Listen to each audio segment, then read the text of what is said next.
லூக்கா எழுதின சுவிசேஷம் 4ஆம் அதிகாரம் 29வது வசனம் வாசிங்க. எழுந்திருந்து அவரை ஊருக்கு புறம்பே தள்ளி தங்கள் ஊர் கட்டப்பட்டிருந்த செங்குத்தான மலையின் சிகரத்திலிருந்து அவரை தலைகீழாய் தள்ளி விடும்படிக்கு அவ்விடத்திற்கு கொண்டு போனார்கள். இது இன்னொரு குரூப். யாரு விசுவாசி? யாரு? முந்தின வசனத்தை வாசிங்க. ஜெப ஆலயத்தில் இருந்த எல்லாரும் இவைகளை கேட்ட பொழுது கோபம் உண்டு எழுந்திருந்து அவரை ஊருக்கு புறம்பே தள்ளி தங்கள் ஊர் கட்டப்பட்டிருந்த செங்குத்தான மலையின் சிகரத்திலிருந்து அவரை தலைகீழாய் தள்ளிவிடும்படிக்கு அவ்விடத்திற்கு கொண்டு போனார்கள். இவங்கெல்லாம் எங்க இருந்தவங்க? ஜெபாலயத்தில் இருந்தவங்க. ஜெபாலயத்தில் இருந்தவங்க, சர்ச்சுக்குள்ள இருந்தவங்க, விசுவாசி. இவங்களே கொஞ்ச நேரத்துக்கு முன்னாடி இன்னொன்று சொன்னாங்க தெரியுமா உங்களுக்கு? இதே ஜனங்க கொஞ்ச நேரத்துக்கு முன்னாடி வேறொன்னு சொன்னாங்க. வாசிங்க 21, 22 வாசிங்க. அப்பொழுது அவர் அவர்களோட பேச தொடங்கி, உங்கள் காதுகள் கேட்க இந்த வேத வாக்கியம் இன்றைய தினம் நிறைவேறிற்று என்றார். எல்லாரும் அவருக்கு நற்சாட்சி கொடுத்து அவருடைய வாயிலிருந்து புறப்பட்ட, நல்ல கவனிங்க, அவருடைய வாயிலிருந்து புறப்பட்ட கிருபையுள்ள வார்த்தைகளை குறித்து ஆச்சரியப்பட்டு இவன் யோசேப்பின் குமாரன் அல்லவா என்றார்கள். அவர் அவர்களை நோக்கி, போதும். இப்ப இவர் யாரை பார்த்து பேசியிருக்கிறாரு? யாரை பார்த்து பேசியிருக்காரு? தனக்கு சாட்சி கொடுத்தவங்களை பார்த்து, நற்சாட்சி கொடுத்தவங்களை பார்த்து ஆச்சரியப்பட்டு. என்ன வார்த்தை? கிருபையுள்ள வார்த்தை. இந்த அதிகாரத்தை படிச்சுட்டு இருக்கும்போது இந்த வேர்ட், பர்டிகுலர் வேர்ட், அதாவது வசனம் சொல்லுது பாருங்களேன், அவர் வாயிலிருந்து புறப்பட்ட கிருபையுள்ள வார்த்தைகளை குறித்து. எனக்கு ஆண்டவர்கிட்ட இந்த வசனத்தை படிக்கும் போது ஆண்டவர்கிட்ட ஒரு சின்ன ஜபம், ஆண்டவரே நீரே கிருபை உள்ளவராகத்தான் பேசியிருக்கிறீர் இல்லையா? நம்ம எதுக்கு கடினமாக பேசணும்? நாமளும் இந்த சாஃப்டாக பேசுகிற மாதிரி அப்படின்னு நினச்சிக்கிட்டே இருக்கும்போது ஆவியானவர் சொல்கிறாரு, தொடர்ந்து படி, அங்கேயே ஸ்டாப் ஆகாத, என்ன செய்ய, தொடர்ந்து படி. இப்போ கிருபையுள்ள வார்த்தைகளை பேசினாரு, எல்லாரும் நற்சாட்சி சொன்னாங்க. ஐயா சூப்பர்யா, உங்களை மாதிரிலாம் யாரும் பேசுனதே இல்லையா, செமையா எல்லாம் சொல்லிட்டாங்க. இப்போ தான் ஆரம்பிக்கிறாரு. என்ன ஆரம்பிக்கிறாரு?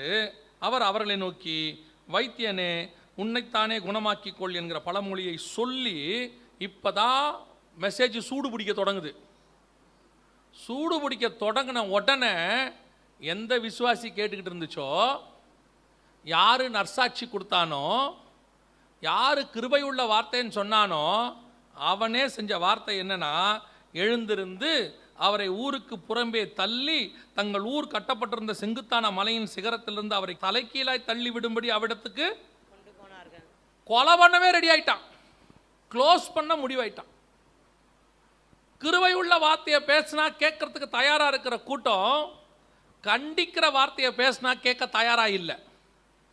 நான் புறஜாதியாரை குறித்து பேசவில்லை. ஆதாம் பாவம் செய்தான், ஓடி ஒளிஞ்சிட்டான். எலியா standing in the wrong place, உணர்த்தப்பட்ட போது திரும்பி வந்துட்டார். ஆனால் இன்னொரு கூட்டம் இருக்கு, துணிகரமான கூட்டம். சத்தியத்தை சொல்லணுன்றனால சத்ருவாய் மாறுறோம். நாங்கள்லாம் நிறைய பேர் சத்தியத்தை சொல்றதுனால என்னவா மாறுறாங்க? சத்ருவா மாறுறாங்க. ஒரு கூட்டம் எழும்புது அகைன்ஸ்டா, அவ்வளோதான். அந்த ஊழியக்காரனை ஒழிச்சு கட்டணும்னு முடிவு கட்டிடும், ஏதாவது செஞ்சிடணும். ஏன் இவர் மட்டும் இந்த மாதிரிலாம் பேசுறாரு? இப்போ ஏசு இங்கே ஏதாவது தப்பாக பேசினாரா? அந்த 23ஆம் வசனத்துல இருந்து 27வது வசனம் வரைக்கும் இயேசு பேசுறாரு. ஏதாவது தப்பாக பேசினாரா? பர்ஃபெக்டாக பேசுறாரு. சாரிபாத் விதவையின் காட்டியும் நாகமான் குஷ்டரோகத்தை பற்றியும் பேசுறாரு. பேசி முடித்த உடனே கோபம் வந்துருச்சு. ஏன்? அவங்களுக்கு சாதகமாக பேசுகிற வரைக்கும் ஏற்றுக்கொண்டாங்க. அவங்ககிட்ட இருக்கிற தப்புகளை, குற்றங்களை சுட்டி காட்டும் போது அவனுக்கு என்ன பிடிக்கல? என்ன இந்த மாதிரிலாம் பிரசங்கம் பண்ற நீயே, பிடிச்சி தள்ளி இவனை தூக்கி கொலை பண்ணுட்டா. பிலாத்துவாது கொலை பண்றதுக்கு முன்னாடி கேள்வி கேட்கிறான், இவர் என்ன பண்ணாரு, ஏது பண்ணாருன்னு. இவருக்கு கேள்வியே கிடையாது, சத்தியத்தை பேசினா தூக்கி கொல்றாங்கிறான். அப்படி ஒரு கூட்டம் இன்னைக்கு சர்ச்சில் உட்காந்துருக்கோம். உண்மையா பேசினா பிடிக்காது, சத்தியம் பேசினா பிடிக்காது. நீங்க சொல்லி பாருங்க. நான் என்ன சொல்றேன்னா, வெறும் மெசேஜ் மட்டும் ஊழியக்காரனை மட்டும் சொல்லலை, நீங்கள் வேலை செய்கிற இடத்துல, குடும்பத்தில் நீங்கள் உண்மையாக பேசி பாருங்க, உங்களை தான் பகைப்பான். அதுவே நீங்கள் கொஞ்சம் மாய்மாலமாக பேசி அட்ஜஸ்ட் பண்ணிட்டு போயிருங்க, இல்லைன்னா அவங்களுக்கு சாதகமாக பேசுங்க, தூக்கி வச்சு கொண்டாடுவான். செய்கிற தப்பை சொல்லப்படாது. ஆனால் நீங்கள் செஞ்சுக்கிட்டே இருப்பிய. நம்ம சொல்லிட்டோம், தொலைஞ்சோம். அப்படி ஒரு குரூப் இன்னைக்கு இருக்கு. மலையிலிருந்து கீழே தள்ளி கொலை பண்ண பார்க்குற குரூப். எதனால்? கர்த்தருடைய சத்தத்தை கேட்டபோது அவனுக்கு அவ்வளோ மூர்க்கம் வருது, கோபம் வருது. ஒரு கூட்டம் பேதுரு எழுந்திருச்சு பேசும்போது நேரடியாக குற்றம் சாட்டுறான் பேதுரு. நீங்கள் அவரை சிலுவையில் அறைந்து கொலை செய்தீர்கள், பிதாவாகிய தேவன் அவர்களை உயிரோடு கூட எழுப்பினார், நாங்கள் அதற்கு சாட்சிகளாக இருப்பீர்கள். இந்த வார்த்தைகளை அவர்கள் கேட்டபோது இருதயத்தில் குத்தப்பட்டவர்களாகி. ஒரு குரூப் இருக்கு, சத்தியத்தை சொல்லும் போது இருதயத்தில் குத்தப்பட்டு ஏற்றுக்கொண்டு ஆண்டவர்கிட்ட ஊழியக்காரன்ட்ட வந்து, பாஸ்டர் நீங்கள் இன்னைக்கு இந்த வாரம் பேசுனீங்க, ரொம்ப யூஸ்ஃபுல்லாக இருந்துச்சு, கர்த்தர் என் கூட பேசினார், அது ஒன்று இருக்கு. இன்னொரு கூட்டம், அது என்ன இவர் என்னமோ ஓவராக பேசுகிறாரு, என்னமோ இவர் தான் சத்தியத்திலே சபையை நடத்துகிற மாதிரி, இவர் தான் பேசுகிற மாதிரி, அவர் வேணுன்ட்டு எங்களையே குறி வச்சு தாக்குறாரு. இன்னைக்கு ஒரு கூட்டம் உட்காந்துருக்கு, சர்ச்சில் உட்காந்துக்கிட்டு அப்படியே பார்த்துக்கிட்டு இருக்கோம். என்ன சொன்னாலும் குற்றம் கண்டுபிடிக்கும், எது சொன்னாலும் குற்றம் கண்டுபிடிக்கும், சுயநீதி. இன்னைக்கு சத்தியத்துக்கு செவி கொடுக்காமல் எதிர்த்து நிற்கிற கூட்டம் ஒன்று இருக்கிறது. இது திருந்தாது, இது திருந்தாது, இது அகைன்ஸ்ட். தேவனையே கொலை பண்ண பார்க்குறான்னா பார்த்துங்களேன், சபையே ஒழிக்க பார்த்துருவான், சபையே உடச்சிருவான். கொஞ்சம் யாரையாவது, அதான் பெரிய கொடுமை இந்த கடைசி காலத்தில். நான் சொல்லிட்டு முடிக்கிறேன், கவனிங்க. இந்த கடைசி காலத்தில் இருக்கிற பெரிய கொடுமை என்னென்னா, நான் சொல்கிறது 30 வருஷத்துக்கு முன்னாடி நான் சபைக்கு வந்த காலத்தில் சொல்கிறேனே, ஏதாவது பேசினா இருதயத்தில் குத்தப்பட்டவராகி போய் நம்ம ஒப்புரவாக்குவோம். சில நேரத்தில் ஊழியக்கார்ட்ட போய் சொல்லுவோம், சில நேரத்தில் சொல்ல மாட்டோம். நம்மளே போய் ஜெபம் பண்ணி ஆண்டவரே என்ன மன்னிங்கன்னு கதறுவோம், அழுவோம். இதெல்லாம் நடந்துச்சு. ஊழியத்தை ஒழிக்கணும்னு நினைக்கிறான், சர்ச்சை 2ஆக பிரிக்கணும்னு நினைப்பான், ஊழியக்காரனை பற்றி ஏதாவது ஒரு வாட்ஸ்அப்பில் போட்டு விட்ருவான், அவங்க வாட்ஸ்அப் குரூப் ஒன்று ஆரம்பித்து அதில் பாஸ்டரை பற்றி கண்டபடி போட்டு விட்ருவான், அப்புறம் யூடியூப்பில் போட்டு விட்ருவான். அவனோட நோக்கம் என்ன? மலை மேலேருந்து கீழே தள்ளுறது, எப்படியாவது ஊழியத்தை கீழே தள்ளுறது, ஊழியக்காரனை கீழே தள்ளுறது, ஊழியக்காரன் குடும்பத்தை கீழே தள்ளுறது. நான் திருப்பியும் சொல்கிறேன், சத்தியத்தை நீங்கள் பேசுவதனாலே ஒரு கூட்டம் இப்படி எழும்பினால் அது நல்லது. கர்த்தர் உங்கள் பட்சத்தில் நிற்பார், தள்ளுகிறவர்கள் இல்லாமல் போவார்கள், உங்களையும் என்னையும் கர்த்தர் உயர்த்தி மேலே உட்கார வைப்பார். அங்கே பாருங்கள், இயேசு அவர்கள் மத்தியிலிருந்து கடந்து போனார்னு இருக்கும். கடைசியில் அவன் இருக்கான், இயேசு உயர்த்தப்பட்டு விட்டார். அதே தான் காரியம் கர்த்தர் செய்வார். சத்தியத்தை தைரியமாக பேசுங்க. கர்த்தருடைய சத்தத்துக்கு அதே மாதிரி கர்த்தர் உங்களுக்கு ஒரு காரியத்தை உணர்த்துறாரா, உணர்றதுக்கு ஒப்பு கொடுங்க. உணர்த்தும் போது அதுக்கு ஒப்பு கொடுங்க. ஆமாம் ஆண்டவரே, சவுலுக்கும் தாவீதுக்கும் ஒரே வித்தியாசம்தான். வந்து சாமுவேல் உணர்த்தும் போது சவுல் அதற்கு எதிர்வினையாற்றினான், அதுக்கு காரண காரியங்களை சொல்லுகிறான். ஆனால் தாவீது ஒரே வார்த்தை, நானே அந்த மனுஷன், ஐ ஆம் த கல்பிரிட். அவ்வளோதான், வேலை முடிச்சு. பாருங்க, சவுலின் ராஜ்யபாரம் இல்லாமல் போய்விட்டது, தாவீதின் ராஜ்யபாரம் இயேசு கிறிஸ்து வரைக்கும் நிலை நின்று விட்டது. நீங்கள் ஒத்துக்கிற சுபாவம் வந்துருச்சுன்னா முடிஞ்சிருச்சு. குற்றத்தை அடுத்தவன் மேலே போடுறதுங்கிறது பிசாசுடைய சுபாவம். அவன் தான் குற்றம் சாட்டுகிறவன். ஆதாம போய் கேட்டார், பழம் சாப்பிட்டியா? இந்த அம்மா தான் சொல்லிச்சு. அந்த அம்மாவை கேட்டார், பழம் சாப்பிட்டியா? பாம்பு சொல்லிச்சு. கடைசி வரைக்கும் 2 பேரும் நான் தான் சாப்பிட்டேன்னு சொல்லவே இல்லை. 2 பேரும் சொல்ல, வசனம் சொல்லிச்சு, உங்கள் 2 பேர் நிமித்தம் பூமி சபிக்கப்பட்டு இருக்கும், சாபமான பூமியில் போய் குடியிருங்க போங்க.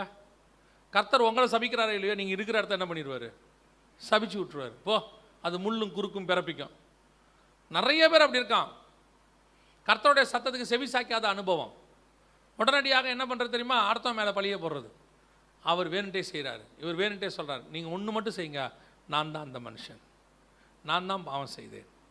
தானியேல் சொல்கிறார் பாருங்க, முற்பிதாக்கள் பாவம் செய்தார்கள், ஆனால் அவர் சொல்கிறாரு, நாங்கள் பாவம் செய்து.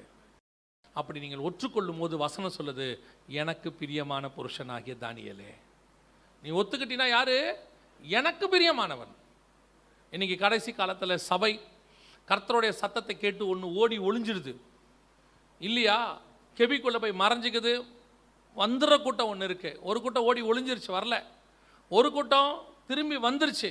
ஒரு கூட்டம் தேவனுக்கே விரோதமாக, வார்த்தைக்கு விரோதமாக, பேசுகிறவர்களுக்கு விரோதமாக அவர்களை ஒழிச்சு கட்டணுங்கிற முடிவுக்கு வந்துருச்சு. இந்த கூட்டம் தான் இப்போ கடைசி காலத்தில் எப்படி இருக்குது?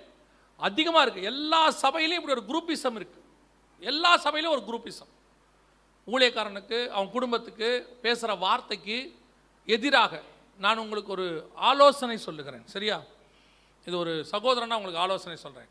நீங்கள் இருக்கிற சபையில் உங்களுக்கு எதிராக பேசப்படுவதாகவோ, உங்களுக்கு பிடிக்காத காரியம் பேசப்படுவதாகவோ, அல்லது உங்களுக்கு அது தப்பாக பட்டாவோ, நீங்கள் ஒன்று செய்யுங்க, முழங்கால் போட்டு அந்த ஊழியக்காரனுக்காக ஜெபம் பண்ணுங்க.